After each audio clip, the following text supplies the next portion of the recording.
사도행전 11장 19절부터 26절까지 말씀 우리 한 절씩 함께 교독하겠습니다. 그때에 스데반의 일로 일어난 환난으로 말미암아 흩어진 자들이 베니게와 구브로와 안디옥까지 이르러 유대인에게만 말씀을 전하는데, 그 중에 구브로와 구레네 몇 사람이 안디옥에 이르러 헬라인에게도 말하여 주 예수를 전파하니 주의 손이 그들과 함께 하심에 수많은 사람들이 믿고 주께 돌아오더라. 예루살렘 교회가 이 사람들의 소문을 듣고 바나바를 안디옥까지 보내니 그가 이르러 하나님의 은혜를 보고 기뻐하여 모든 사람에게 굳건한 마음으로 주와 함께 머물러 있으라 권하니, 성령과 믿음이 충만한 사람이라 이에 큰 무리가 주께 더하여 지더라. 바나바가 사울을 찾으러 다소에 가서 만남에 안디옥에 데리고 와서 둘이 교회에 1년간 모여 있어 큰 무리를 가르쳤고, 제자들이 안디옥에서 비로소 그리스도인이라 일컬음을 받게 되었더라. 아멘. 우리가 계속해서 함께 금요일마다 함께 말씀을 나누고 있는 것은 정말 다니엘 12장에서 말하는 것처럼 별과 같이 빛나는 사람, 정말 별처럼 빛나고 또 하나님께서 기뻐하시는 사람들, 또 그들을 통해서 우리의 삶의 적용점을 찾고 또 그렇게 살아갔으면 좋겠다라는 마음을 가지고 또 함께 말씀을 나누고 있습니다. 별과 같이 빛나는 사람 어떤 사람이라고 그랬습니까? 계속해서 매 주마다 금요일마다 함께 말씀 나누고 있는 것은 많은 사람들을 옳은 대로 돌아오게 하는 사람, 바로 그 사람이 별과 같이 빛나는 사람이다, 하나님께서 정말 기뻐하시는 사람이다 라고 말씀을 드리고 있는데, 정말 별과 같이 빛나는 사람들, 그들의 모습들을 살펴보면 오늘 벌써 7번째 시간인데, 그들의 삶의 면면을 보면 공통점을 찾을 수가 있습니다. 그 공통점이 뭔가 하면 바로 착한 사람이라는 것이죠. 사람들 앞에서 착한 사람들이라기보다는 더 엄밀하게 말하면 하나님 앞에서 착하게 살았던 사람들, 그렇게 표현하는 것이 더 맞을 것 같습니다. 하나님 앞에서 선하고 하나님 앞에서 착한 행실을 보이며 살아갔던 사람들의 모습이 많은 사람들로 하여금 옳은 대로 돌아오게 했다라는 사실인 것이죠. 우리가 함께 오늘 읽었던 본문 속에서도 이 바나바라는 사람이 등장하고 있습니다. 이 바나바라는 사람이 안디옥에 있는 수많은 사람들을 옳은 대로 돌아오게 한 사람이었고, 또 소아시아 지역의 많은 이방 사람들, 그 헬라인들까지도 옳은 대로 돌아오게 한 사람이었다라는 것을 오늘 본문을 통해서 우리가 확인할 수가 있습니다. 만약에 이 바나바라는 사람이 없었다면 어떻게 되었을까요? 이 바나바라는 사람이 없었다면 안디옥 교회도 교회답게 세워지는 데 있어서 큰 문제가 생길 수밖에 없었을 겁니다. 아울러서 이방인들에게, 유대인에게만 국한되었던 유대인 복음을 전하는 것, 유대인들에게 하나님 말씀을 깨닫게 하는 것, 그것을 넘어서서 이방인들에게까지 복음을 전하고 또 그들을 주께로 돌아오게 하는 일에 굉장한 차질이 있을 수밖에 없었다라는 것을 오늘 본문을 통해서 우리가 확인할 수가 있다라는 거죠. 어떻게 이것이 가능하게 되었는가? 어떻게 안디옥 교회가 교회답게 세워져서 오늘 26절 보면 나와 있듯이 비로소 그리스도인이라 일컬음 받게 되는 그런 놀라운 일이 있게 되었는가? 또 수많은 이방인들을 주께로 돌아오게 하는 그런 놀라운 일들이 있을 수 있었던 그 비결이 뭐냐? 그 비결은 오늘 본문에서 분명히 말합니다. 24절에서 말씀하고 있습니다. 바나바는 착한 사람이요 성령과 믿음이 충만한 사람이다 라고 말하고 있다는 거죠. 무엇보다 하나님 앞에서 착한 사람이었다라는 겁니다. 전 그런 의미에서 오늘 우리 모두가 하나님 앞에서 착하고 선한 사람들로 세워지게 되기를 예수 이름으로 축복합니다. 이렇게 말하면 여러분 굉장히 마음에 부담이 많이 되실 거라고 생각이 듭니다. 나는 착한 사람이 아닌데, 물론 저도 착한 사람이 말하기에 부족하기 짝이 없는 그런 사람입니다. 그런데 오늘 우리의 삶의 방향성이 어떻게 되는가? 오늘 이 바나바를 통해서 우리가 하나님 앞에서 선하고 착한 사람들이라는 그런 칭찬을 받을 수 있도록 한번 노력해보자라는 거죠. 그래서 많은 사람들을 주께로 돌아오게 하고 하나님께서 기뻐하실 만한 그런 사람으로 한번 살아보자라는 겁니다. 그런 도전이 우리 가운데 있으면 참 좋겠다라는 생각이 듭니다. 바나바를 보니까 성령과 믿음이 충만한 것도 참 중요하지만 그 성령과 믿음이 충만하기 이전에 바나바의 모습을 보면 하나님 앞에서 착한 사람이었다라는 것입니다. 예수님께서 팔복에 대한 말씀을 하시지 않습니까? 마태복음 5장부터 또 그 이후의 말씀을 보면 복이 있나니 라는 말씀하시면서 수많은 이 복에 대해서 말씀을 하시고 있는데, 그 팔복에 대한 말씀을 하시고 나서 제자들에게 이어서 하시는 말씀이 뭔가 하면 너희가 세상에 빛이 되어야 된다, 너희가 세상에 소금이 되어야 된다 라고 말씀하시면서 동시에 많은 사람들에게 착한 행실을 보여야 된다, 그런 말씀하신 적이 있습니다. 우리가 그리스도인이라 한다면, 우리가 예수님의 제자라고 말한다고 하는 그런 사람들이라면 당연히 우리의 삶의 모습 속에서 착한 행실이 나타나는 것은 당연한 것이라는 거죠. 예수님 믿는데 우리의 말과 생각과 행동 가운데서 착한 행실을, 착한 생각, 착한 삶의 모습이 아니라 악하고 죄 많은 그런 모습들, 하나님께로부터 책망받을 만한 그런 모습들만 우리 가운데 나타난다면 이것은 그리스도인이라 말할 수 없다라는 거죠. 예수님의 제자라고 말할 수가 없다라는 겁니다. 오늘 본문을 보면 이 바나바라는 사람이 어떻게 살았기에 착한 사람이다 라는 평가를 받을 수가 있었을까? 우리가 사도행전에 이 바나바에 대한 이 기록을 함께 통으로서 함께 살펴보자면 세 가지를 찾을 수가 있습니다. 먼저 바나바는 재물과 관련해서, 물질과 관련해서 착한 사람이었다라는 것을 확인하게 됩니다.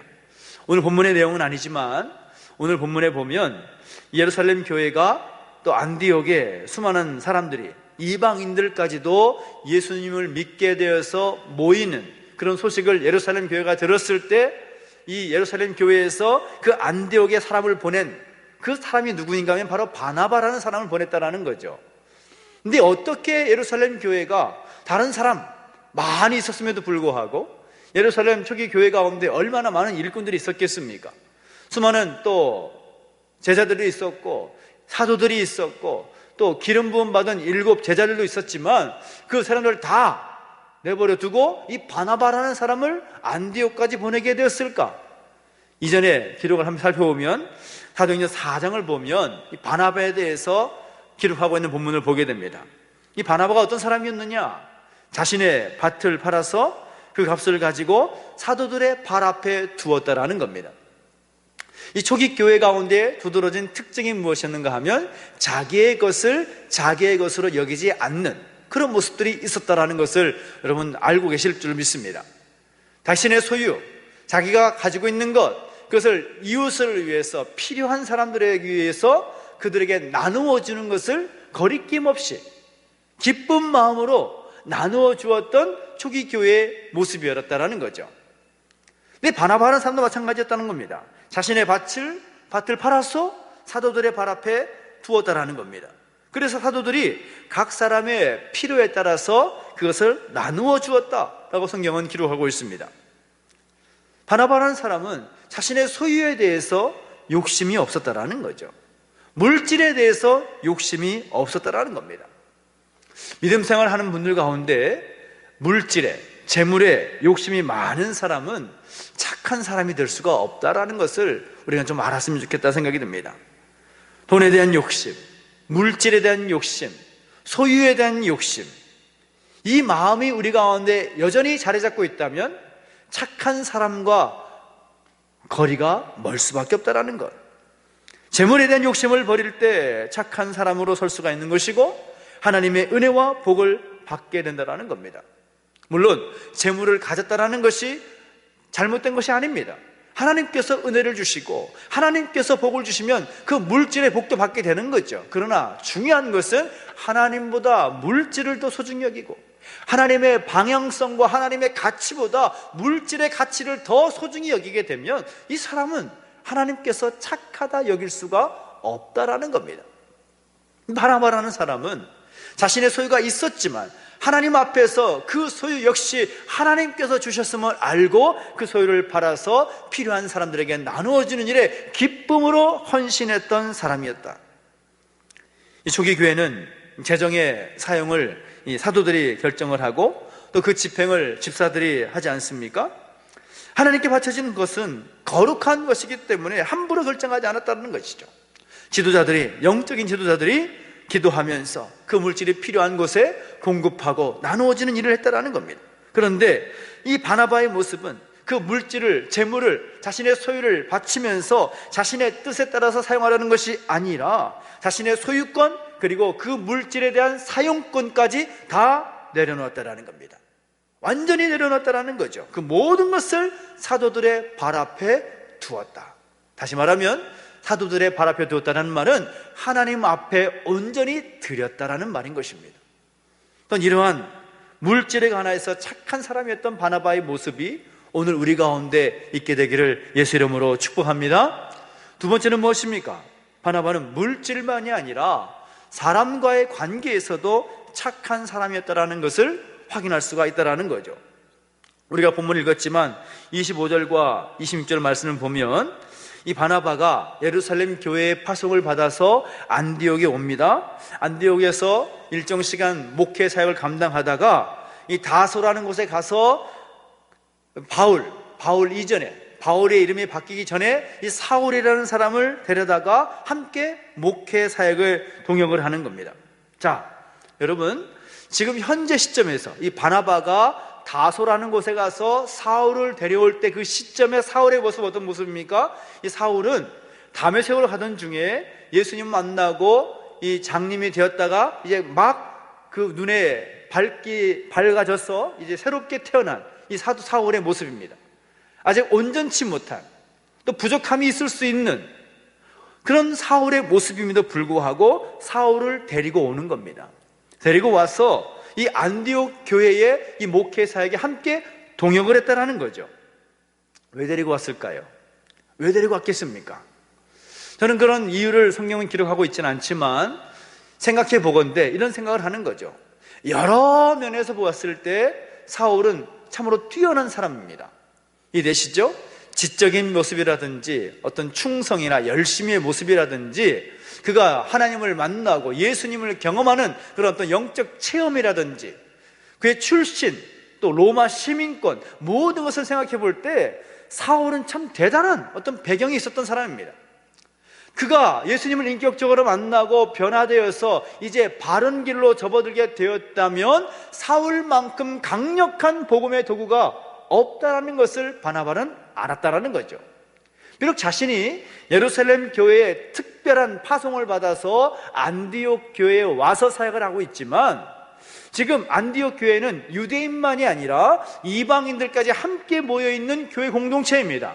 이 교회 공동체 안에서 여러 가지 어떤 계파 간의 갈등과 또 어떤 간의 어려움들이 있을 수가 있는 환경이라는 거죠. 근데 그 갈등과 그 문제를 해결함에 있어서 가장 큰 도구로서 쓰임받을 수 있는 사람인 사울입니다.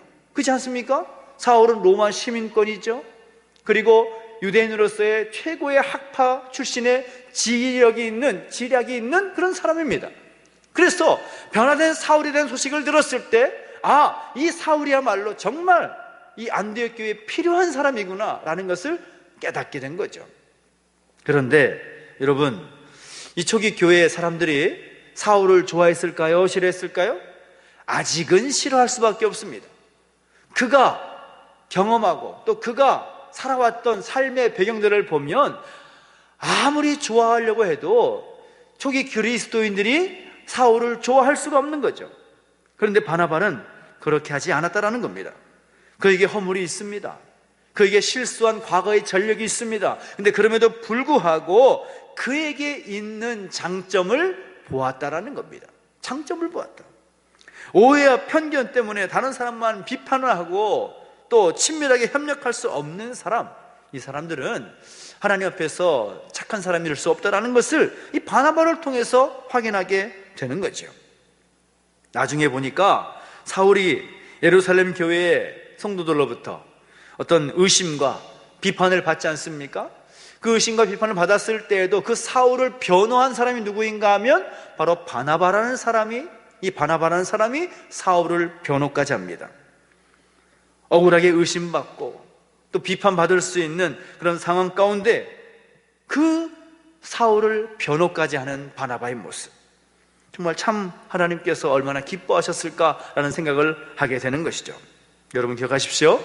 다른 사람을 소중히 여기고 다른 사람들을 귀하게 여기고 또 다시 다른 사람들을 내세울 수 있고 협력할 줄 아는 사람이 하나님 앞에서 착한 사람으로 일컬음 받을 수가 있는 것입니다. 바나바는 자신보다 유능한 능력을 가진 그런 사울을 또 허물 많은 그 과거만 보는 것이 아니라, 비록 그에게 허물이 있고 또 과거에 실수한 모습들이 있지만 그럼에도 불구하고 그에게 있는 장점을 보면서 자신 앞에 내세우고 그와 함께 협력했던 참으로 착한 사람이었다는 것을 우리는 깨닫게 되는 것입니다. 그리고 바나바는 자기 자신에 대해서 착한 사람이었다는 것을 또 알게 됩니다. 이 바나바는 성령께서 바나바와 사울을 따로 세워서 이방인들을 위한 선교사로 파송하라 라고 말씀하셨을 때 바나바는 즉시로 순종하여서 이방인들을 위한 선교사로 자신의 삶을 내던지는 거죠. 바나바가 이 선교 사역을 감당하기 위해서 사울과 함께 파송을 받았을 때 안디옥 교회로부터 파송을 받게 되는데 그 선교사의 사역이 얼마나 힘이 들었겠습니까? 성경이 이 바울의 어떤 고난과 어려움 그 내용들은 기록을 하는데 바나바가 그 선교 사역을 감당하면서 경험했을 그런 어려움과 힘든 일들은 기록하지 않습니다. 그런데 생각해 보건대 바울만 어려움 겪었을까요? 바울만 선교 사역하다가 힘들고 돌에 맞아 죽을 뻔하고 또 여러 가지 힘든 과정들을 겪었을까요? 아니요, 그렇지 않습니다. 바나바도 얼마나 힘든 일들을 경험했겠습니까? 주의 복음을 전하면서 또 교회를 세워나갔을 때에 하나님의 사람들을 하나님의 사람으로 세워나가는 그 일을 감당했을 때 얼마나 많은 어려움들이 그의 삶 가운데, 그의 사역 가운데 있었겠습니까? 불보듯 뻔한 거지요. 그런데 바나바는 그 일에 자신의 삶을 내던지는 것입니다. 남에게 희생을 가르치면서 자신을 희생하지 않는 사람은 절대로 착한 사람이 될 수 없는 거죠.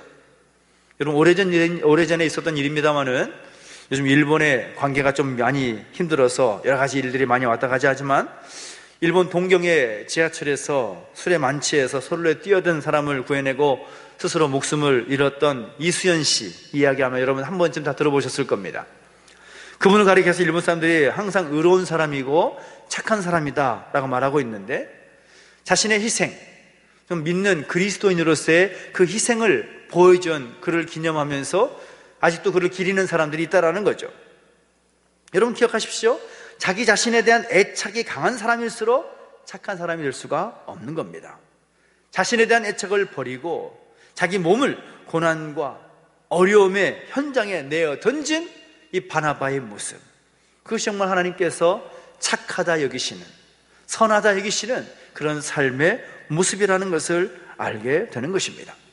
결국 이 착한 사람 바나바를 통해서 이방인들이 또 예수께로 돌아오게 되는 이방인 선교가 시작이 되는 것이고, 또 사도 바울 역시도 이 바나바를 통해서 또 진정한 하나님의 사람을 거듭나게 되는 그런 일들이 있게 되는 것입니다.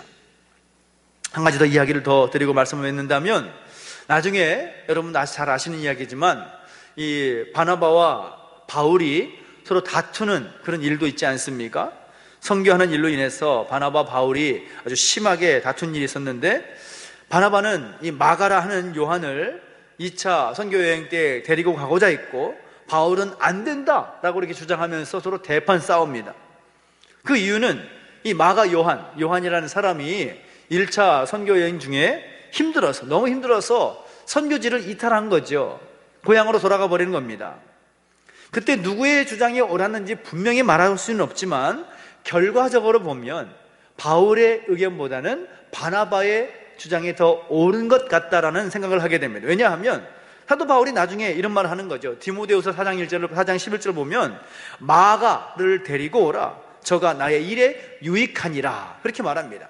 바로 그 마가를 자신에게 데려오라, 그가 나의 일에 유익하다라고 평가한 것을 보면, 바나바가 이 마가를 데리고자 했던 것이 더 좋았겠구나 라는 생각을 하게 되는 것입니다.